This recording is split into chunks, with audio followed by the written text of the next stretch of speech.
এখনো বিদেশ নেওয়ার অবস্থায় নেই বেগম জিয়া। আপাতত এভার কেয়ারেই চলবে চিকিৎসা। প্রস্তুত এয়ার অ্যাম্বুলেন্স। মেডিকেল বোর্ড সিদ্ধান্ত দিলেই লন্ডন যাত্রা। নির্বাচনের তফসিল, গণভোট নিয়ে ইসির বৈঠক আজ। ঠিক করা হবে ঘোষণার তারিখ। ৯ এজেন্ডা নিয়ে কমিশনারদের আলোচনা।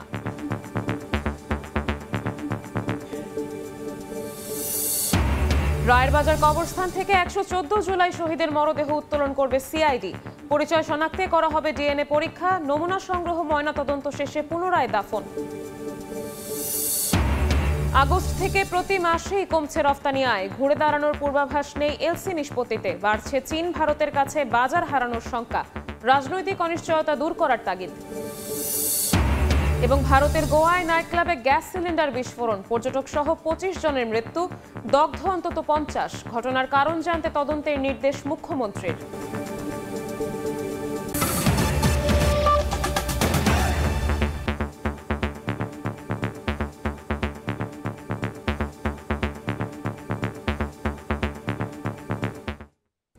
সময় সংবাদের সঙ্গে আছি আমি শবনম নিবিড়।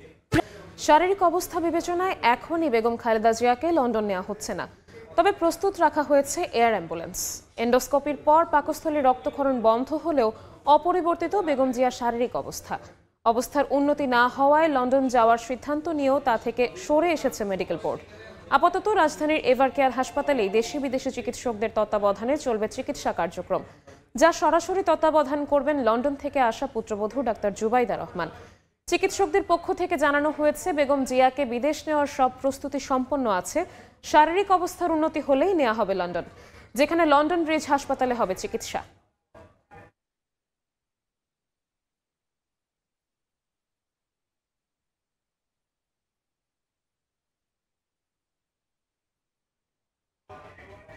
এই মুহূর্তে রাজধানীর এভার কেয়ার হাসপাতালের সামনে আছেন সহকর্মী হাসান ওয়ালি। সরাসরি যাচ্ছি তার কাছে। ওয়ালি, বিএনপি চেয়ারপারসন সাবেক প্রধানমন্ত্রী বেগম খালেদা জিয়া ১৫ দিন যাবৎ রাজধানীর এভার কেয়ার হাসপাতালে ভর্তি রয়েছেন। এর আগে তিনি চেকআপের মধ্যে ছিলেন কিছুদিন পর, কিন্তু এখন কিন্তু আসলে গত ২৩ নভেম্বর থেকে কিন্তু একেবারে ভর্তি রয়েছেন এই হসপিটালটিতে, যেটি গতকালকেই বিএনপি চেয়ারপারসনের ব্যক্তিগত চিকিৎসকের তরফ থেকে বলা হয়েছে যে বিদেশ যাত্রা অর্থাৎ লন্ডনে নিয়ে যাওয়ার যে প্রক্রিয়াটি চলছিল সেটি কিন্তু তার যে শারীরিক এখনকার যে অবস্থা সেটি বিবেচনা করে কিন্তু আসলে চিকিৎসকরা তাতে সায় দেননি, যার ফলে এখনই কিন্তু বিএনপি চেয়ারপারসনের লন্ডনে যাওয়া হচ্ছে না। লন্ডন ব্রিজ হাসপাতালে তার যে চিকিৎসা নেওয়ার কথা ছিল সেটি কিন্তু আপাতত কিছুদিনের জন্য স্থগিত রয়েছে। তিনি শারীরিকভাবে আরও কিছুটা সুস্থ হলে পরে তাকে সেখানে নেওয়া হবে, এমনটি কিন্তু আমরা জানতে পেরেছি। সেই জায়গায় আসলে যারা বিদেশি চিকিৎসকদের সমন্বয়ে যে মেডিকেল বোর্ড, তার সঙ্গে নতুন বিশেষজ্ঞ বিদেশি চিকিৎসক যুক্ত হচ্ছেন, তারাই এই এভার কেয়ার হাসপাতালে তাকে দেখবেন, তত্ত্বাবধানে রাখবেন। গত ৬ বছর যাবতীয় আসলে এভার কেয়ার হাসপাতালে বিএনপি চেয়ারপারসন বেগম খালেদা জিয়া চিকিৎসা নিচ্ছেন। আমরা জানি যে গত শুক্রবার বিএনপি চেয়ারপারসনের পুত্রবধূ ডাক্তার জুবাইদা রহমান, যিনি এই মেডিকেল বোর্ডের সদস্য, তিনিও এসেছেন বাংলাদেশে। তিনি শুক্রবার এবং গতকালকেও আমরা দেখেছি প্রায় দীর্ঘ সময় হসপিটালটিতে তিনি অবস্থান করেছেন, ডাক্তারদের সঙ্গে কথা বলেছেন। মেডিকেল বোর্ডের যে মিটিং, সেই মিটিংয়ে তিনি সশরীরে অংশ নিয়েছেন। সেসবের মধ্য দিয়ে কিন্তু আসলে বেগম খালেদা জিয়ার চিকিৎসা সেই কার্যক্রম সেটি চলছে। ডাক্তার আন্তরিকভাবে চেষ্টা করছেন, সেটি কিন্তু বিএনপির তরফ থেকে জানানো হয়েছে। এবং সারা দেশে যে নেতাকর্মী রয়েছে, বিএনপি নেতাকর্মী রয়েছে, অন্যান্য যারা রয়েছে সাধারণ মানুষ, যারা তাদের কাছে দোয়া প্রার্থনা করা হয়েছে। সামাজিক যোগাযোগ মাধ্যম সহ বিভিন্ন জায়গায় নানা ধরনের গুজব ছড়িয়ে পড়ছে, সেটি থেকে সবাইকে দূরে থাকার আহ্বান জানানো হয়েছে, যাতে করে চিকিৎসা যেটি চলছে তার আশাবাদ ব্যক্ত করছেন চিকিৎসকরা যে এর আগেও এরকম জটিল অবস্থার মধ্যে দিয়ে গেছেন বিএনপি চেয়ারপারসন, কিন্তু সেটি চিকিৎসকদের তত্ত্বাবধানের মধ্য দিয়ে তা থেকে উত্তরণ ঘটেছে। এবারও বেগম খালেদা জিয়া পুরোপুরি সুস্থ হবেন এবং তিনি লন্ডনে যেতে পারবেন, সেই প্রত্যাশা কিন্তু করছেন ডাক্তার। আমরা জানি যে বিগত সরকার অর্থাৎ আওয়ামী লীগ সরকারের সময় দীর্ঘদিন যাবৎ বিএনপি চেয়ারপারসন বেগম খালেদা জিয়া উন্নত চিকিৎসা থেকে বঞ্চিত ছিলেন। একাধিকবার চেষ্টা করেও কিন্তু তিনি আসলে বিদেশে যেতে পারেননি। চলতি বছর জানুয়ারি মাসে তিনি প্রথম দফায় লন্ডনে যান চিকিৎসা নিতে। লন্ডন ক্লিনিকে তিনি ৪ মাস চিকিৎসা নিয়ে দেশে ফিরেছেন। এর পরবর্তীতে কিন্তু আবারও যখন আসলে যাওয়ার কথা, তখন কিন্তু আসলে তিনি যে শারীরিক অবস্থা অর্থাৎ প্রায় ১৪-১৫ ঘন্টা জার্নি করে লন্ডনে যাওয়া, সেই যে শারীরিক ধকল, সেটি আসলে এই মুহূর্তে ডাক্তাররা বলছেন যে আসলে সেটি এই মুহূর্তে করা সম্ভব নয়। আমরা জানি যে দীর্ঘদিন থেকে ৭৯ বছর বয়সী সাবেক এই প্রধানমন্ত্রী আর্থাইটিস, ডায়াবেটিসের পাশাপাশি কিডনি, লিভার, ফুসফুস যন্ত্রসহ শারীরিক নানান ধরনের জটিলতায় ভুগছেন। সেটি কিন্তু বিএনপির তরফ থেকে বারবার করে অভিযোগ করা হয়েছে যে যেই সময়টা আসলে উন্নত চিকিৎসার প্রয়োজন ছিল দেশের বাইরে, যে তখন আসলে তিনি চিকিৎসা থেকে বঞ্চিত হয়েছেন, যার ফলে এখন আসলে এই জিনিসগুলো আরও জটিল হয়ে উঠছে। তারপরে আসলে তারা প্রত্যাশা করছেন, দেশবাসীর দোয়া প্রার্থনা করছেন যে এই সব কিছুর মধ্য দিয়ে যাতে করে তিনি দ্রুত সুস্থ হয়ে ফেরেন।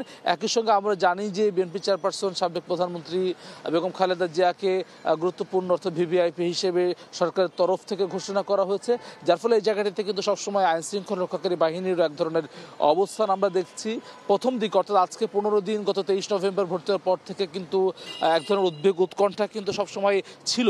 বিএনপি নেতাকর্মীরা এই জায়গাটিতে ভিড় জমাতেন তাতে করে যাতে করে কোনো সাধারণ রোগী বা সবার চিকিৎসা কোনো ধরনের ব্যাঘাত না ঘটে সেটি নিশ্চিত করার জন্য কিন্তু এখানে আমরা আইন শৃঙ্খলা রক্ষাকারী বাহিনীর সদস্যদেরও দেখছি। গতকালকে বিএনপির তরফ থেকে অর্থাৎ বিএনপির চেয়ারপারসন বেগম খালেদা জিয়ার ব্যক্তিগত চিকিৎসকের তরফ থেকে ব্রিফ করা হয়েছে। এর পরবর্তীতে আসলে আবারও ব্রিফ করা হলে পরে এখনকার যে শারীরিক অবস্থা সেটি আসলে জানা যাবে। রাজধানীর এভার কেয়ার হাসপাতালের সামনে থেকে সরাসরি যুক্ত হয়েছিলেন সহকর্মী হাসান ওয়ালি। আওয়ামী লীগের শাসনামলে গুম নির্যাতনের মামলায় শেখ হাসিনা ও তার নিরাপত্তা উপদেষ্টা তারিক আহমেদ সিদ্দিক সহ ১৩ জনের বিরুদ্ধে অভিযোগ গঠনের শুনানি আজ আন্তর্জাতিক অপরাধ ট্রাইব্যুনাল ১-এ শুনানি হবে। ১৩ আসামির মধ্যে ডিজিএফআই এর সাবেক ৩ পরিচালক major general Sheikh Mohammad Sarwar Hossain, brigadier general Mohammad Mahbubur Rahman Siddiqui ও ব্রিগেডিয়ার জেনারেল আহমেদ তানভীর মাজহার সহ এখন সেনা হেফাজতে আছেন। তাদের আজ আনা হবে ট্রাইব্যুনালে। আসামিদের মধ্যে আরও আছেন ডিজিএফআই এর সাবেক ৫ মহাপরিচালক। এদিকে ট্রাইব্যুনাল ২-এ জুলাই গণঅভ্যুত্থানে কুষ্টিয়ায় ৬ জনকে হত্যার ঘটনায় জাসদ সভাপতি হাসানুল হক ইনুর বিরুদ্ধে তৃতীয় দিনের সাক্ষ্য গ্রহণ আজ।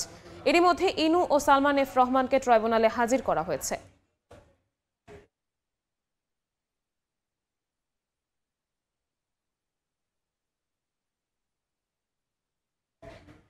রায়েরবাজার কবরস্থান থেকে ১১৪ জুলাই শহীদের মরদেহ উত্তোলন করা হবে।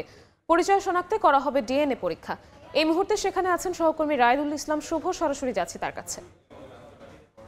রায়দুল, জুলাই গণ অভ্যুত্থানে যেই দেড়টি বছর আগে 18 জুলাইয়ের পর থেকে যারা নিহত হয়েছিলেন, যাদের আসলে কোনো সন্ধান মিলছিল না, সেই শহীদদের আজকে এই বুদ্ধিজীবী রায়েরবাজার কবরস্থান থেকে উত্তোলন করার কার্যক্রম, সেই কার্যক্রমটি শুরু করেছে সিআইডি এবং সেই সিআইডির সঙ্গে তাদের কাজের সহযোগিতা করছে জাতিসংঘের আন্তর্জাতিক মানবাধিকার কমিশন এবং আর্জেন্টিনার একজন ফরেন্সিক বিশেষজ্ঞ, তার নেতৃত্বে আসলে এই পুরো সিআইডি টিমটি 18 জুলাই গত 2024 সালে জুলাই গণঅভ্যুত্থানে যারা নিহত হয়েছিলেন, যাদের অজ্ঞাত অবস্থায় আসলে পাওয়া গেছিল, শনাক্ত করা যায়নি, তাদেরকে এই রায়েরবাজার কবরস্থানে কিন্তু দাফন করা হয়েছিল এবং সেই দাফন করাদের শনাক্ত করতে সেই শহীদদের সেই শেষ ঠিকানা বা সেই স্বজনদেরকে কাছে বা তাদের কবরে নির্দিষ্ট করে দিতে আসলে স্বজনের পরিচয়টি নির্দিষ্ট করতে সিআইডি এই কার্যক্রমটি হাতে নিয়েছে এবং সকালে তাদের সিআইডির যিনি অতীত আইবি ছিলেন তিনি কিন্তু সংবাদ সম্মেলন করেছেন। তিনি যেমনটা বলছেন যে আন্তর্জাতিক প্রোটোকল মেনে আসলে তারা এই রায়েরবাজার কবরস্থানে যাদেরকে অজ্ঞাত হিসেবে দাফন করা হয় তাদেরকে উত্তোলন করা হবে এবং এতে দেখা যাচ্ছে আন্তর্জাতিকভাবে একজন মানবাধিকার কমিশনের কর্মী যারা আছেন তারা, তার পাশাপাশি আর্জেন্টিনার একজন ফরেন্সিক টিম সদস্য বিশেষজ্ঞ, তারাও কিন্তু হচ্ছে যে কয়েকদিন থেকে আসলে প্রশিক্ষণের পর এবং কিভাবে আসলে এগুলো উত্তোলন করা হবে, কিভাবে লাশগুলো শনাক্ত করা হবে, সেই বিষয়গুলো আসলে তাদেরকে ক্লাস করানো হয়েছে এবং তারপরে কিন্তু আজকে থেকে তাদের কার্যক্রম শুরু করেছেন।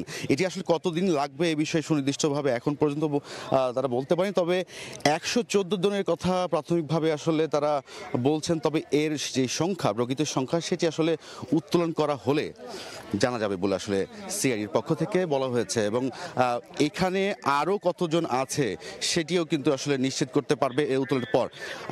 এখন পর্যন্ত যদি বলা যায় যে সিআইডির পক্ষ থেকে বলা হয়েছে 10 জনের পরিবারের সদস্য, এক কথায় স্বজনরা, তারা এখানে আবেদন করেছেন তাদের সন্তানদের খোঁজে। তার মধ্যে আমরা এখন যেটি দেখতে পাচ্ছি একজন মাকে, সেই মা সোহেল রানার মা, আসলে সেই সোহেল রানার মা তার সন্তানের খোঁজে কিন্তু আসলে এখানে আসেন, তিনিও কিন্তু আবেদন করেছেন। তবে যারা আবেদন করতে চান, যাদের স্বজনদেরকে এখন পর্যন্ত পাওয়া যায়নি, তারা সিআইডির সাথে যোগাযোগ করতে পারবে এবং তারপরে সিআইডি তারা সেইভাবে ডিএনএ সংগ্রহ করে তাদের কার্যক্রম শুরু করবেন বলে আসলে সিআইডির পক্ষ থেকে জানা হয়েছে। তো সবকিছু মিলিয়ে এই ছিল আমার কাছে রায়ের বাজার কবরস্থান থেকে সবশেষ। রায়ের বাজার কবরস্থান থেকে সরাসরি যুক্ত হয়েছিলেন সহকর্মী রায়দুল শুভ। সময় সংবাদে আরও থাকছে, সিলেট বিভাগে 239টি ক্রসিং এর 167টি অবৈধ, পথচারী ও যানবাহন পারাপারে প্রায়ই ঘটছে দুর্ঘটনা, লোকবল সংকটের অজুহাত কর্তৃপক্ষের দ্রুত নিয়োগের আশ্বাস।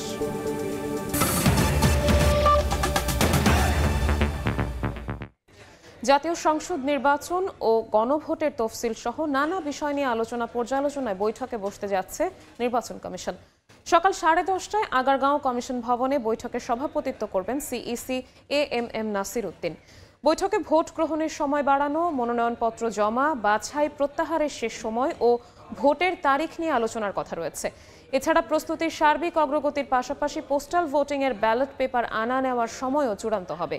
প্রথা অনুযায়ী নির্বাচনের সার্বিক বিষয়ে অবহিত করতে 10 ডিসেম্বর রাষ্ট্রপতির কাছে বঙ্গভবনে যাবেন সাংবিধানিক প্রতিষ্ঠানটি। এরপরই যে কোনো সময় তফসিল ঘোষণা করবেন সিইসি।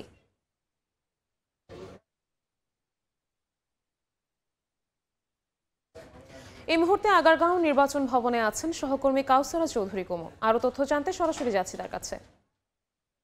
কুমু, ইতিমধ্যে নির্বাচন কমিশন জাতীয় সংসদ নির্বাচনের এবং গণভোটের সার্বিক প্রস্তুতি সম্পন্ন করেছে। আইনশৃঙ্খলা বাহিনীর সাথে বৈঠক থেকে শুরু করে রাজনৈতিক দল এবং নির্বাচন ব্যবস্থাপনার যে প্রস্তুতি সবকিছুই গুছিয়ে নিয়ে এসেছে এবং আজকেই নির্বাচন কমিশনের কমিশন সভা অনুষ্ঠিত হবে। এই সভায় তারা আসলে সিদ্ধান্ত নেবে যে কবে ভোটের তারিখ নির্ধারণ করবে। এরকম 2-3টা তারিখ তারা নির্ধারণ করবেন এবং নির্ধারণ করে সেই তারিখগুলো নিয়েই রাষ্ট্রপতির সাথে বঙ্গভবনে দেখা করতে যাওয়ার কথা। একটি প্রথা অনুযায়ী নির্বাচন কমিশনের এমনই হয় এবং এই 3-4টা তারিখের মধ্যেই পরে বেছে নেওয়া হয়। একটা যেটুকুকে মনে করে যে যেই দিনে ভোটটা হলে ভালো হয় সেই দিনটি বিবেচনা করে ভোটের তারিখ নির্ধারণ করা হয়, পরে তফসিলের মাধ্যমে জানিয়ে দেয় নির্বাচন কমিশন। যেহেতু এবার দুটো ভোট একই সাথে হচ্ছে, জাতীয় নির্বাচন এবং গণভোট, সেক্ষেত্রে কিছুদিন আগে নির্বাচন কমিশন মক ভোটিং এর আয়োজন করেছিল যে এতে কোনো সমস্যা আছে কিনা, কি ধরনের সমস্যা সৃষ্টি হতে পারে। সেক্ষেত্রে নির্বাচন কমিশন ইতিমধ্যে সিদ্ধান্ত নিয়েছে যে আগে সকাল 8টা থেকে 4টা পর্যন্ত ভোট গ্রহণ অনুষ্ঠিত হলেও সেক্ষেত্রে 1 ঘন্টা ভোটের সময় বাড়াতে পারে, এই ধরনের একটি সিদ্ধান্ত এসেছে। একই সাথে তারা মনে করছে যে ভোট কেন্দ্র অথবা ভোটের বুথ বাড়ানোর তেমন প্রয়োজন নেই। প্রয়োজন সময়টাকে ঠিক রাখার জন্য তারা মনে করছে যে একটি বুথের ভেতরেই 2টো গোপন কক্ষ রাখার সিদ্ধান্ত নিয়েছে নির্বাচন কমিশন। যেহেতু বৈঠক 10:30টায় অনুষ্ঠিত হবে, তখনই জানা যাবে বৈঠকে কি ধরনের সিদ্ধান্ত আসছে এবং নির্বাচন কমিশন আসলে কোন বিষয়গুলোতে একমত হয়ে সেই সিদ্ধান্তটা নিচ্ছে। সেটুকু অপেক্ষা, বৈঠক শেষে আসলে আমাদের কমিশন থেকে ব্রিফ করে জানানো হবে। আগারগাঁও নির্বাচন ভবন থেকে সরাসরি যুক্ত হয়েছিলেন সহকর্মী কাউসারা চৌধুরী কুমু। দাম বেড়ে যাওয়ায় পেঁয়াজের বাজার সহনীয় রাখতে আজ থেকে সীমিত আকারে আমদানির অনুমতি দিচ্ছে সরকার। শনিবার সন্ধ্যায় এই সিদ্ধান্তের কথা জানিয়েছে কৃষি মন্ত্রণালয়। জানানো হয়েছে প্রতিদিন 50টি করে আমদানির অনুমতি বা আইপি ইস্যু করা হবে। প্রত্যেক আইপিতে সর্বোচ্চ 30 টন করে পেঁয়াজ আমদানি করা যাবে। যেসব আমদানিকারক 1 আগস্ট থেকে আমদানির অনুমতির আবেদন করেছেন তারাই কেবল আবেদন করতে পারবেন এবং একবারই সুযোগ পাবেন। তবে ঠিক কতদিন এই অনুমোদন দেওয়া হবে তা জানায়নি কৃষি মন্ত্রণালয়। দামের ঊর্ধ্বগতিতে রাজধানীর বাজারে পেঁয়াজের কেজি ঠেকেছে 150 টাকায়। টানা 4 মাস ধরে কমছে তৈরি পোশাক সহ দেশের মোট রফতানি আয়। কমেছে ব্যাক টু ব্যাক এলসি নিষ্পত্তিও, যা পূর্বাভাস দিচ্ছে আগামীতে রফতানি আয় আরও কমার। এর কারণ হিসেবে উদ্যোক্তাদের দাবি, পোশাকের বেসিক আইটেমের দাম কমিয়ে ইউরোপের বাজার দখলে নিচ্ছে ভারত, চীন। রয়েছে বাড়তি মার্কিন শুল্ক উৎপাদকের ঘাড়ে চাপিয়ে দেওয়ার প্রচেষ্টাও। এ অবস্থায় ক্রয়াদেশ বাড়াতে জাতীয় নির্বাচন ঘিরে রাজনৈতিক অনিশ্চয়তা দূর করার তাগিদ দিচ্ছেন অর্থনীতিবিদরা। MS আরিফিনের report. রফতানির জন্য দরকারি পণ্য আমদানিতে ব্যাক টু ব্যাক এলসি খোলা এবার গেল জুলাই থেকে অক্টোবর পর্যন্ত গত বছরের একই সময়ের তুলনায় কমেছে 13.81%। আর এ সময়ে নিষ্পত্তি কমেছে 1.87%। এ সময়ে মূলধনী যন্ত্রপাতি ও মধ্যবর্তী পণ্য আমদানিতে এলসি খোলা বাড়লেও বড় ব্যবধানে কমেছে নিষ্পত্তি। আমদানিতে এমন বেহাল দশার প্রতিফলন ঘটেছে তৈরি পোশাক শিল্পের রপ্তানি আয়েও। রপ্তানি উন্নয়ন ব্যুরো ইপিবির মাসিক প্রতিবেদনের তথ্য, বছর ব্যবধানে রপ্তানি আয় কমার ধারাবাহিকতা ধরে রেখে নভেম্বরে এ খাতের আয় এসেছে $314.09 কোটি। গেল বছরের একই সময়ের তুলনায় 5% কম। ওয়ার্ল্ডের বিভিন্ন ধরনের রুলস রেগুলেশন আসার কারণে আমাদের বায়াররা কিন্তু প্যানিক। তারাও জানে না যে কোন রুলটা তার প্রতি কীরকম ইমপ্লিমেন্টেশন হবে। ইনফ্লেশন হাই রেট চলতেছে, সেজন্য তারা অর্ডারও আমাদেরকে কম দিয়েছে তাদের ইনভেন্টরি কমানোর জন্য। তৈরি পোশাক রপ্তানিতে মন্দার ধাক্কা লেগেছে মোট রপ্তানি আয়েও। বছর ব্যবধানে 5.5% বেশি কমে গেল নভেম্বরে মোট রপ্তানি আয় এসেছে $389.16 কোটি। তবে জুলাই প্রবৃদ্ধির প্রভাবে 5 মাসের যোগফলে রপ্তানি আয় বেড়েছে 0.62%। বাংলাদেশের উপর যে 20% ট্যারিফ ধার্য করা হয়েছে সেটার একটা পার্ট আমাদের উপর চাপিয়ে দেওয়ার জন্য তারা চেষ্টা করতেছে, যেটা আমরা মনে করি আনইথিক্যাল এবং আমাদের পক্ষে কোনোভাবেই সেটা পে করা সম্ভব না। ভারত এবং চায়না ট্যারিফের কারণে তারা যদি এই আমেরিকাতে তারা একটু প্রেসারে পড়লো, তারা কিন্তু ইউরোপে ঝুঁকে পড়ছে। ইউরোপে গিয়ে আমাদের যে মার্কেট ছিল সেই মার্কেটে তারা কিন্তু অলমোস্ট দখল করে নেওয়ার কাছাকাছি চলে গেছে এবং তারা কিন্তু সেখানে আমাদের থেকে কম প্রাইজে মার্কেট অর্ডার নিয়ে নিচ্ছে। পোশাক শিল্পের পতনের মধ্যেও এগিয়ে চলছে চামড়া খাত। নভেম্বরে চামড়া ও চামড়াজাত পণ্যের রপ্তানি আয় এসেছে $9.8 কোটি, যা গেল বছরের একই সময়ের চেয়ে 5.14% বেশি। আগামীতে এই পণ্যগুলো সহ আমাদের উদীয়মান অন্য খাতগুলোতে আমাদের আরও বেশি $1 বিলিয়ন পণ্য রপ্তানির সুযোগ সৃষ্টি করা দরকার। অর্থনীতিবিদরা বলছেন, যুক্তরাষ্ট্রের বাড়তি শুল্ক শতাংশের হিসাবে সুবিধাজনক হলেও বাস্তবতার নিরিখে অসুবিধায় ফেলেছে বাংলাদেশকে। শুল্কের ভারে চাপ বেড়েছে ইউরোপের বাজারেও। এই অবস্থায় রাজনীতিকরা সহ নীতি নির্ধারকদের উদ্যোগী হওয়ার পরামর্শ তাদের। এক্সপোর্টের যে অর্ডার সেটা কিন্তু ইমেজের উপর ডিপেন্ড করে। আমাদের কিন্তু এই যে ক্রেডিট রেটিং সেটা কিন্তু বাড়েনি। 20% শুল্ক হলে এবং তার জন্য অনেক বড় বড় ত্যাগ স্বীকার করলাম আমরা মার্কিন যুক্তরাষ্ট্রের সঙ্গে বিভিন্ন রকম চুক্তিও করলাম। তো এরপরে যদি আমরা ফল না পাই সেটা, তো তাইলে এখন এটা আমাদের তো নতুন করে একটা কৌশল নির্ধারণ করতে হবে এবং সেটার জন্য আমি মনে করি যে আসলে মূল দায়িত্ব এখন রাজনীতিবিদদের এবং যারা আসলে নির্বাচনে অংশগ্রহণ করে সরকার গঠন করতে চান, তো তাদের পরিষ্কার করে আসলে এখানে কর্মপরিকল্পনা তৈরি করা দরকার। রপ্তানি বাজারে বড় ধরনের পতনের মুখে পড়েছে পাট ও পাটজাত পণ্য, আশা জাগানো হোম টেক্সটাইল ও বাইসাইকেলের রপ্তানি আয়। MS আরিফিন, সময় সংবাদ, ঢাকা। বাড়তি ট্যারিফ, তুচ্ছ অজুহাতে শ্রমিক অসন্তোষ সহ নানা জটিলতায় তৈরি পোশাক খাতের রফতানি আয়ের প্রবৃদ্ধি কমলেও শেষ মুহূর্তে আশার আলো দেখাচ্ছে চাইনিজ হলিডে। যুক্তরাষ্ট্রের বাজারে চীনের অতিরিক্ত ট্যারিফের কারণে গার্মেন্টস অর্ডার যেমন বাংলাদেশমুখী হচ্ছে, তেমনি চাইনিজ হলিডের দীর্ঘ ছুটির কারণেও বাংলাদেশে অর্ডার কিছুটা বাড়ছে বলে দাবি গার্মেন্টস ব্যবসায়ীদের। শাখাউত টিপুর ক্যামেরা বিস্তারিত জানাচ্ছেন কমল দে। বিজিএমই এর তথ্য অনুযায়ী চলতি অর্থ বছরের প্রথম 5 মাসে 16.13 বিলিয়ন মার্কিন ডলারের তৈরি পোশাক রপ্তানি করেছে বাংলাদেশ, যা আগের অর্থ বছরের এই সময়ের তুলনায় মাত্র 0.9% বেশি। অবশ্য সেপ্টেম্বর ছাড়া বাকি মাসগুলিতে রপ্তানি হয়েছে 3 বিলিয়ন মার্কিন ডলার করে। প্রচলিত বাজারগুলো থেকে কাঙ্ক্ষিত রপ্তানি আয়ের ক্ষেত্রে জটিলতা হলো চীনের অর্ডার বাড়তে থাকায় কিছুটা আশার আলো দেখছেন বিজিএমইএ নেতারা। যেহেতু তাদের ট্যারিফের একটা বিশাল ইস্যু, সেই কারণে অর্ডার বাংলাদেশে আসতেছে এবং বাংলাদেশে আপনার অর্ডারটা বাড়বে, বিশেষ করে চাইনিজদের কারণে। এদিকে জানুয়ারিতে শুরু হচ্ছে চীনের চাইনিজ হলিডের দীর্ঘ বন্ধ, যা ছাড়িয়ে যাবে ফেব্রুয়ারি পর্যন্ত। এই অবস্থায় অনেকটা আগেভাগে বাংলাদেশে অর্ডার প্লেস করছে চাইনিজ প্রতিষ্ঠানগুলো, যে কারণে এই 2 মাস রপ্তানি আয় কিছুটা কমলো, পরবর্তীতে বাড়ার সম্ভাবনা সৃষ্টি হচ্ছে। এক্সপোর্টটা একটু যেটা বাড়ছে, যেটা ডাটাতে আসছে, সেটা বেসিক্যালি আপনার ক্রিসমাস এবং আপনার যে ব্ল্যাক ফ্রাইডের যে কিছুটা এক্সপোর্ট নভেম্বর হয়েছে, তার ধরুন গত মাসে একটু এক্সপোর্টটা 3 মিলিয়নের মতো একটু বাড়তি দেখা যাচ্ছে গত বছরের তুলনায়। রাজধানী ঢাকা, গাজীপুর এবং নারায়ণগঞ্জের 2100টি গার্মেন্টস কারখানায় 33 লাখ, চট্টগ্রামের 464টি কারখানায় 11 লাখ শ্রমিক রয়েছে। এর বাইরে দেশের 8টি ইপিজেডে রয়েছে 600 গার্মেন্টস কারখানা। মার্কিন যুক্তরাষ্ট্রের বাজারে চীনের ট্যারিফ জটিলতার পাশাপাশি চাইনিজ হলিডের কারণে সাম্প্রতিক সময়ে বাংলাদেশের গার্মেন্টসগুলোতে বিদেশি অর্ডার কিছুটা বাড়ছে। কর্মচাঞ্চল্য ফিরছে তৈরি পোশাক খাতে। তবে নানামুখী জটিলতায় গার্মেন্টস সেক্টরের এ প্রবৃদ্ধি ধরে রাখা এখন কঠিন চ্যালেঞ্জ। সাম্প্রতিক সময়ে তুচ্ছ অজুহাতে চট্টগ্রামের ইপিজেড সহ বেশ কিছু গার্মেন্টস কারখানায় শ্রমিক অসন্তোষের ঘটনা ঘটে। তার প্রভাব আগস্ট এবং অক্টোবর মাসে চট্টগ্রামের কারখানাগুলোর রপ্তানি আয়ও কমে গিয়েছিল। তবে বর্তমানে অর্ডার বাড়তে থাকায় পরিস্থিতি স্বাভাবিক রাখতে নড়েচড়ে বসেছে প্রশাসন, শিল্প পুলিশ, গার্মেন্টস মালিক, শ্রমিক। ত্রিপক্ষীয় সমঝোতার পাশাপাশি বাড়ানো হয়েছে কারখানাগুলোতে গোয়েন্দা নজরদারি। যেহেতু একটা শান্তিপূর্ণ অবস্থা বিরাজ করছে, এই অবস্থাটা ধরে রাখার জন্য আমরা যখনই কোনো গার্মেন্টসে কোনো ধরনের সমস্যা হবে আমরা সম্মিলিতভাবে সেটা অ্যাড্রেস করব এবং এই সংক্রান্তে আমাদের কন্টিনিউয়াস একটা গোয়েন্দা নজরদারি অব্যাহত আছে। 2023-24 অর্থ বছরে বাংলাদেশ 36.15 বিলিয়ন মার্কিন ডলারের তৈরি পোশাক রপ্তানি করল। 2024-25 অর্থ বছরে তা বেড়ে 39.34 বিলিয়ন মার্কিন ডলারে এসে দাঁড়িয়েছিল। 2025-26 অর্থ বছরে 40 বিলিয়ন মার্কিন ডলার ছাড়িয়ে যাওয়ার আশা করেছিলেন গার্মেন্টস মালিকেরা। কমল দে, সময় সংবাদ, চট্টগ্রাম। গুমের মামলায় শেখ হাসিনা, সাবেক সেনা কর্মকর্তা সহ 13 জনের বিরুদ্ধে অভিযোগ গঠনের শুনানি আজ। এই মুহূর্তে আন্তর্জাতিক অপরাধ ট্রাইব্যুনালে আছেন সহকর্মী আফজাল হোসেন। সরাসরি যাচ্ছি তার কাছে। আফজাল, মূলত আওয়ামী লীগের যে আমলে গুমের দুটি মামলা হচ্ছিল, একটি হচ্ছে টিআইএফ সেল যেটি র্যাবের অধীনে ছিল সেটি নিয়ে একটি মামলা, আরেকটি হচ্ছে জেআইসি জয়েন্ট ইন্টারোগেশন সেল। এই দুটি মামলার মোট আসামি, একটি মামলায় আসামি 13 জন, আরেকটি মামলার আসামির সংখ্যা 17 জন।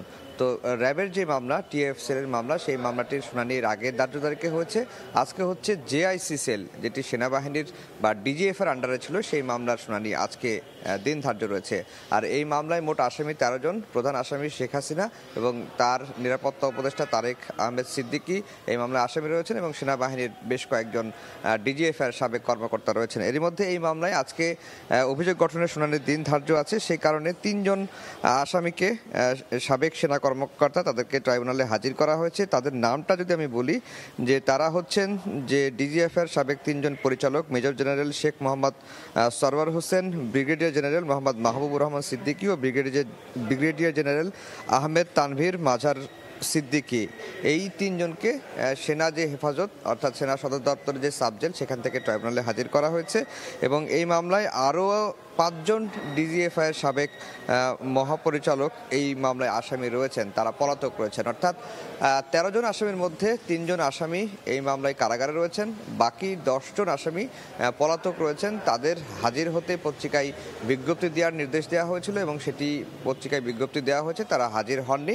আজকে এই মামলা যেটি হবে যে রাষ্ট্র নিযুক্ত অর্থাৎ স্টেট ডিফেন্স পলাতকদের পক্ষে নিয়োগ দেওয়া হবে। একই সঙ্গে এই মামলায় আনুষ্ঠানিক অভিযোগ গঠনের শুনানির দিকে এগোবে এবং একই সঙ্গে সেনাবাহিনীর পক্ষ থেকে যে আবেদন যদি থাকে সেই আবেদনগুলো শুনানি হবে। আমরা এর আগে দেখেছিলাম যে এর আগে যে গুমের মামলা টিএফ সেলের মামলা, সেই মামলায় যারা আসামিরা রয়েছেন সেনাবাহিনীর সাবেক বর্তমান কর্মকর্তা, তারা সেনা সদর থেকে ভার্চুয়ালি হাজিরা দেওয়ার একটি আবেদন করেছিলেন, কিন্তু সেই আদালতটি সেই আবেদনটি ট্রাইব্যুনাল নামঞ্জুর করেছেন।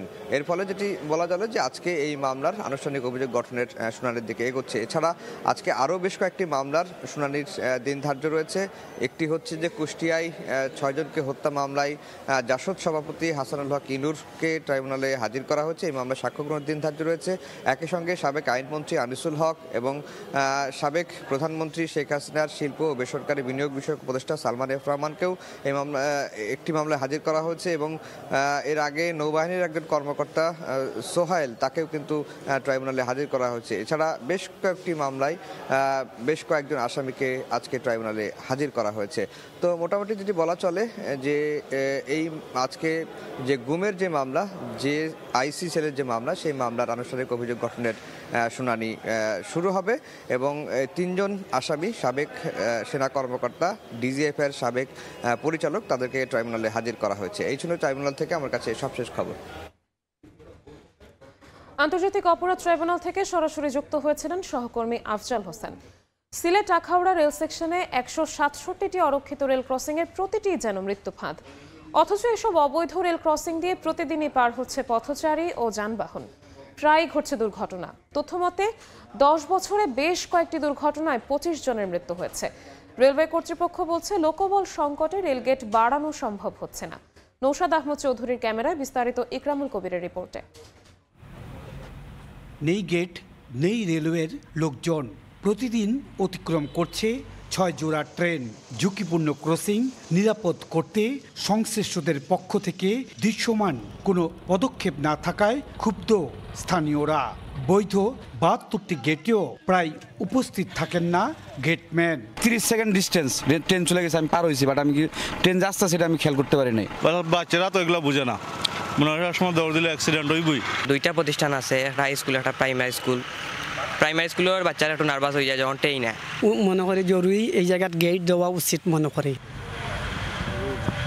2021 সালের জরিপে রেলওয়ে কর্তৃপক্ষ বলছে সিলেট বিভাগে 239টি রেল ক্রসিংয়ের মধ্যে 167টি অবৈধ হিসাবে চিহ্নিত।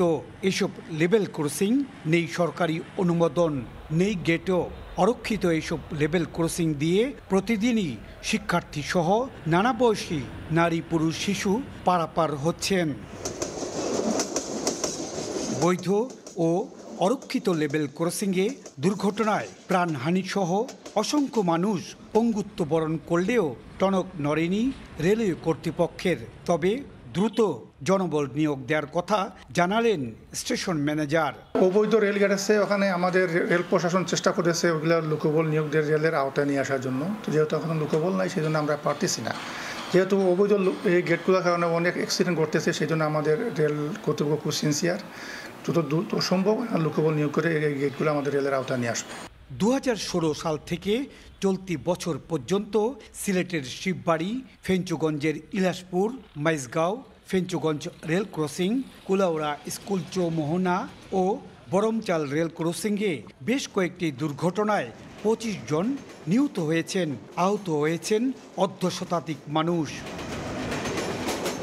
ইকরামুল কবির, সময় সংবাদ, সিলেট। আশার আলো জাগিয়ে বিনিয়োগকারীদের আবারও হতাশ করেছে ঢাকার পুঁজিবাজার। গেল সপ্তাহ হয়েছে সূচকের পতন, কমেছে বাজার মূলধন। এ সময় তালিকাভুক্ত 21 খাতের মধ্যে 18টি থেকে মুখ ফিরিয়ে নিয়েছেন বিনিয়োগকারীরা। দাম বৃদ্ধির শীর্ষ 10 প্রতিষ্ঠানের তালিকায় খানিকটা দাপট কমলেও একক আধিপত্য ধরে রেখেছে জেড ক্যাটাগরি। তবে গেল সপ্তাহে বেড়েছে শেয়ার লেনদেন করা বিও অ্যাকাউন্টের সংখ্যা। সূচক ও মূলধন বৃদ্ধির সুবাতাস নিয়ে গেল সপ্তাহে লেনদেন শুরু হয় ঢাকার পুঁজিবাজারে। তবে বিনিয়োগকারীদের হতাশায় ফেলে শেষ হয় শেষ দিনের কার্যক্রম। ডিএসইর সাপ্তাহিক প্রতিবেদনে দেখা যাচ্ছে গেল সপ্তাহে ঢাকা স্টক এক্সচেঞ্জের প্রধান সূচক কমেছে 141 পয়েন্ট, যেখানে 159 পয়েন্ট বেড়েছিল আগের সপ্তাহে। সূচকের পাশাপাশি 1% বেশি কমে 6,84,762 কোটি টাকায় নেমেছে বাজার মূলধন। দৈনিক লেনদেনের হিসাবে দেখা যাচ্ছে গেল সপ্তাহে ঢাকার পুঁজিবাজারে সর্বোচ্চ 492 কোটি 55 লাখ টাকা হয়েছে প্রথম কার্যদিবসে। উত্থান পতনের শেষ দিনে যা নেমেছে 364 কোটি 37 লাখ টাকায়।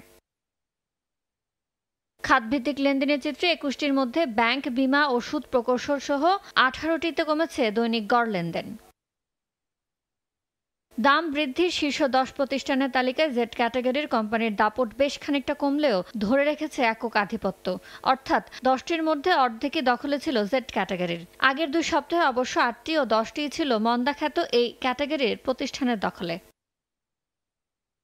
এমন মন্দাভাবে সপ্তাহ পার করার মধ্যে পুঁজিবাজারের হিসাব রক্ষাকারী সরকারি প্রতিষ্ঠান সিডিবিএল এর হালনাগাদ পরিসংখ্যান গেল সপ্তাহে শেয়ার শূন্য বিও অ্যাকাউন্টের সংখ্যা কমেছে, অর্থাৎ লাভের আশায় ফেলে রাখা অ্যাকাউন্টে আবারও লেনদেন শুরু করেছেন বিনিয়োগকারীরা।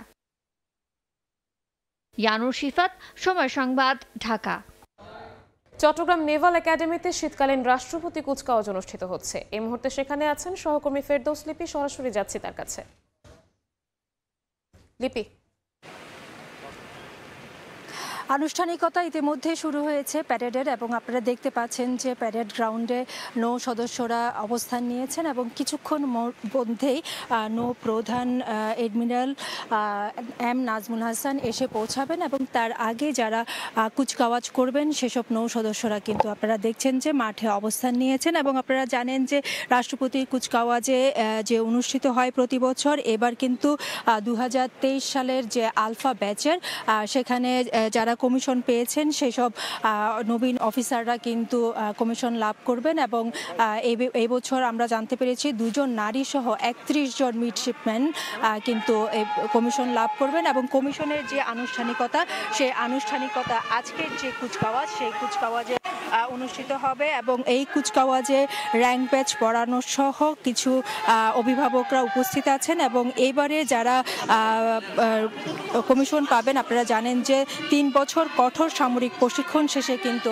আজকের যে কমিশন লাভ সেটা হবেন এবং কৃতিত্বের যে প্রশিক্ষণে যে কৃতিত্ব রেখেছেন এই কারণে সোর্ড অফ অনার পাবেন সৈয়দ তাহসিন আহমেদ এবং দ্বিতীয় সর্বোচ্চ মান অর্জনকারী হিসাবে নৌ প্রধানের যে স্বর্ণপদক সেটা পাচ্ছেন SM আবরার ওবায়েদ এবং আপনারা দেখতে পাচ্ছেন যে নৌ প্রধানের গাড়িবহর ইতিমধ্যে প্যারেড গ্রাউন্ডে প্রবেশ করেছেন এবং উপস্থিত হয়েছেন নৌ প্রধান এডমিরাল এম নাজমুল হাসান এবং তাকে স্বাগত জানাচ্ছেন চট্টগ্রাম নৌ অঞ্চলের কমান্ডার আর সহ নৌবাহিনীর ঊর্ধ্বতন কর্মকর্তারা এবং কিছুক্ষণের মধ্যে যে কুচকাওয়াজ সেটা অনুষ্ঠিত হবেন এবং মনোজ্ঞ কুচকাওয়াজ যে উপভোগ সেটার জন্য অভিভাবক সহ সামরিক যে ঊর্ধ্বতন কর্মকর্তা বিশেষ করে বাংলাদেশ সেনাবাহিনী নৌবাহিনী এবং বিমান বাহিনীর ঊর্ধ্বতন কর্মকর্তা সামরিক বেসামরিক যে বিশিষ্ট নাগরিকরা তারা উপস্থিত আছেন এবং প্যারেড গ্রাউন্ডে যারা এই মুহূর্তে অবস্থান নিয়েছেন তারা হচ্ছে মিডশিপম্যান 2023 আলফা ব্যাচের যেসব নবীন নৌ সদস্যরা ক্যাডেট কমিশন লাভ করবেন তারা এবং যারা বিশেষ করে যারা অতিথি আছেন তারা এখানে অবস্থান নিয়েছেন অর্থাৎ একটা সুন্দর মনোজ্ঞ যে কুচকাওয়াজ সেই কুচকাওয়াজ উপভোগ করার জন্য মূলত আজকের যে এই মিডশিপম্যান 2023 ব্যাচের যে শীতকালীন রাষ্ট্রপতি কুচকাওয়াজ সেটা অনুষ্ঠিত হচ্ছেন এবং জানেন যে নৌবাহিনীর যে প্রধান স্লোগান শান্তিতে সংগ্রামে সমুদ্রে দুর্জয় সেই লক্ষ্যে কিন্তু 3 বছরের কঠিন পরিশ্রমের মধ্য দিয়ে কিন্তু এই যে শীতকালীন রাষ্ট্রপতি কুচকাওয়াজ কমিশন লাভ করা সেটার আনুষ্ঠানিকতা এবং নৌবাহিনী শুধুমাত্র যে দেশের মধ্যে সেটা না আমরা দেখেছি যে বহির্বিশ্ব কিন্তু শান্তি প্রতিষ্ঠায় বর্তমান যে নৌবাহিনী সদস্যরা তারা কিন্তু সুনাম অর্জন করছেন এবং আশা করছেন যে যারা নবীন নৌ সদস্যরা আজকে কমিশন লাভ করবেন তারা আগামীতেও দেশ এবং দেশের বাইরে শান্তি প্রতিষ্ঠায় একটা ভূমিকা রাখবে এমন প্রত্যাশা কিন্তু তারা করছেন এবং কিছুক্ষণের মধ্যে যে কুচকাওয়াজের আনুষ্ঠানিকতা সেটা শুরু হবে তো এই ছিল আমার কাছে বাংলাদেশ নেভাল একাডেমি থেকে সর্বশেষ। দেখছেন সময় সংবাদ। নরসিংদীতে স্পিনিং মিলে লাগা আগুন ফায়ার সার্ভিসের 2 ঘন্টার চেষ্টায় নিয়ন্ত্রণে এসেছে। শনিবার রাতে শিলমান্দিতে এনআর নামে ওই স্পিনিং মিলে আগুন লাগে, মুহূর্তেই ছড়িয়ে পড়ে চারপাশে।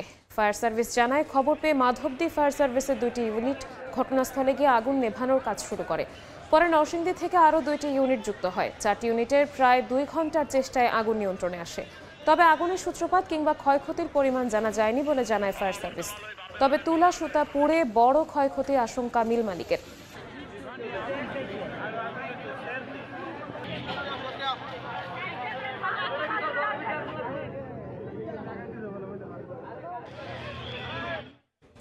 বেশিরভাগ বাড়িঘর অপরিকল্পিতভাবে গড়ে উঠেছে। পুরনো বিল্ডিংগুলোতে খসে পড়েছে পলেস্তারা। অপরিকল্পিত নগরায়নে বড় ধরনের দুর্ঘটনার ঝুঁকিতে নেত্রকোনা শহর। ব্যবস্থা নেওয়ার আশ্বাস পৌর কর্তৃপক্ষের। আলপনা বেগমের পাঠানো তথ্য ও আবু সুফিয়ানের তোলা ছবিতে রিপোর্ট। বাড়িগুলো বেশিরভাগই একটার সঙ্গে আরেকটা লাগোয়া। এছাড়া রয়েছে শত বছরের পুরনো ভবনও। মগরা ও ধলাই নদী বেষ্টিত নেত্রকোনা পৌর শহরটি 21.02 বর্গ কিলোমিটার। এই শহরে প্রায় 1,02,000-এর বেশি মানুষের বসবাস।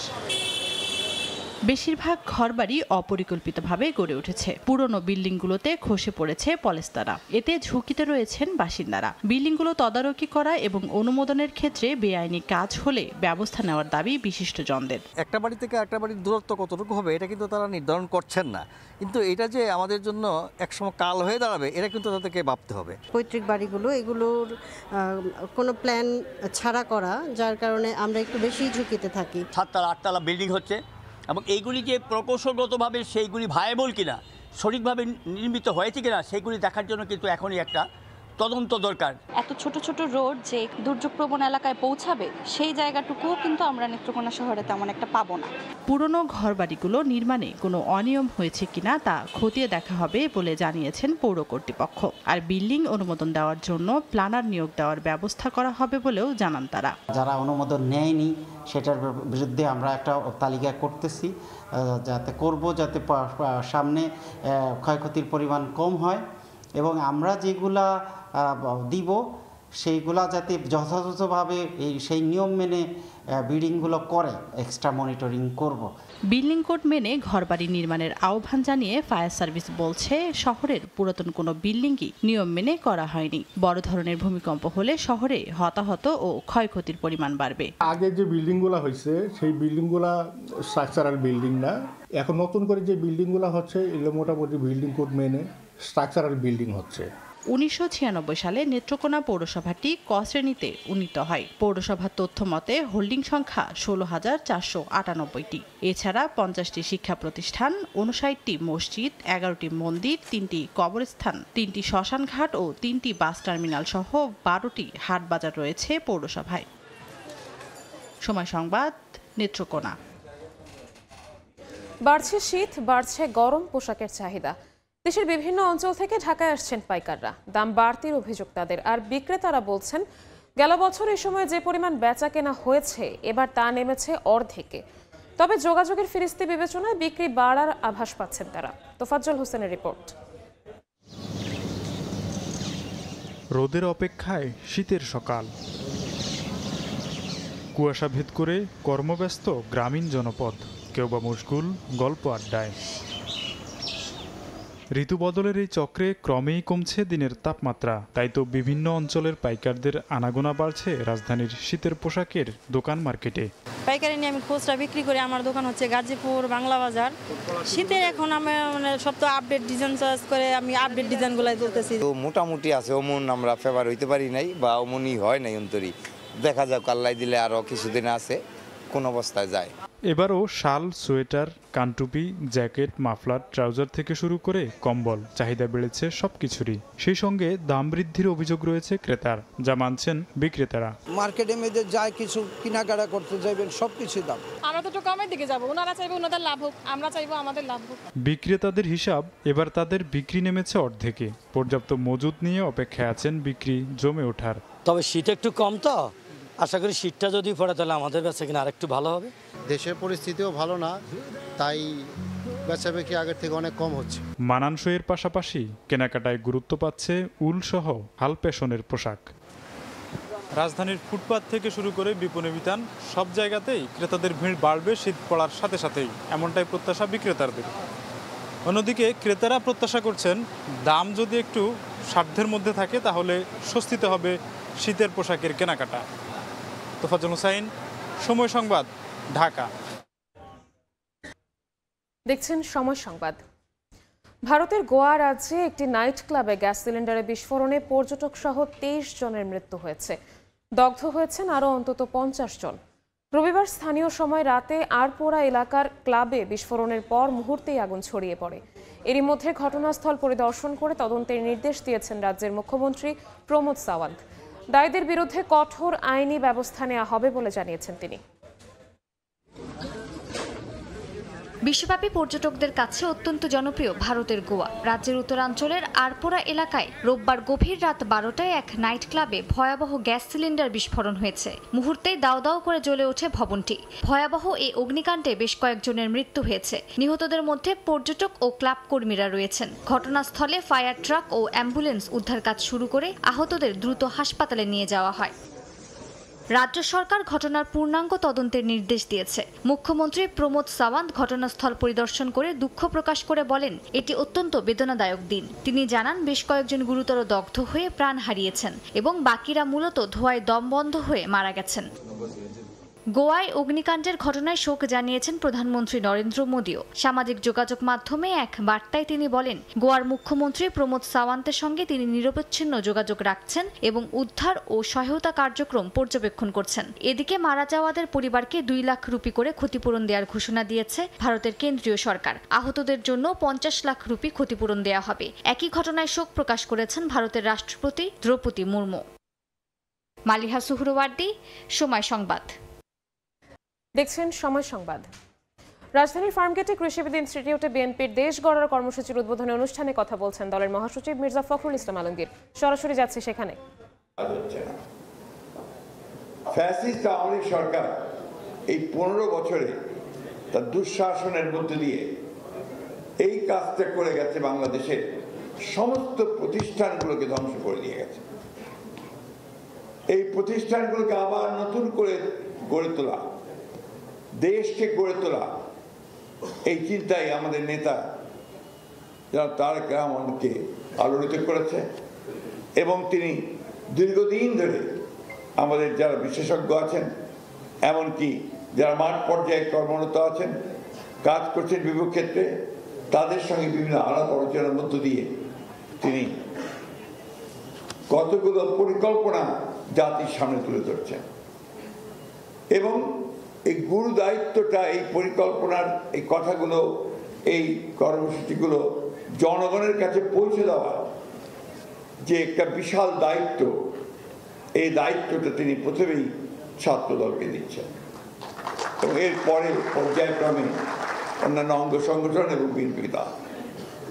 এই বিষয়টা কিন্তু বিএনপি রাজনীতিতে নতুন, কারণ আমরা যেটা জানি যে নির্বাচনের পূর্বে একটা ম্যানিফেস্টো তৈরি করা হয়, সেই ম্যানিফেস্টোতে আমরা কি কি কাজ করব ভবিষ্যতে দেশের জন্য আগামী 5 বছরে, সেই ম্যানিফেস্টো তুলে ধরা হয়। এখানে তার পূর্বেই যারা এই রাজনীতি করবেন, যারা জনগণের কাছে যাবেন, যারা দেশকে গড়ে তুলবার কাজ শুরু করবেন, তাদেরকে তিনি দীক্ষিত করে তুলবার কাজটি শুরু করেছেন। এটা নিঃসন্দেহে একটি অনন্য একটি প্রচেষ্টা, যেটা আমি মনে করি যে বাংলাদেশের রাজনীতিতে এটা একেবারে একটা প্রথম একটি কাজ, যে কাজটি হতে যাচ্ছে।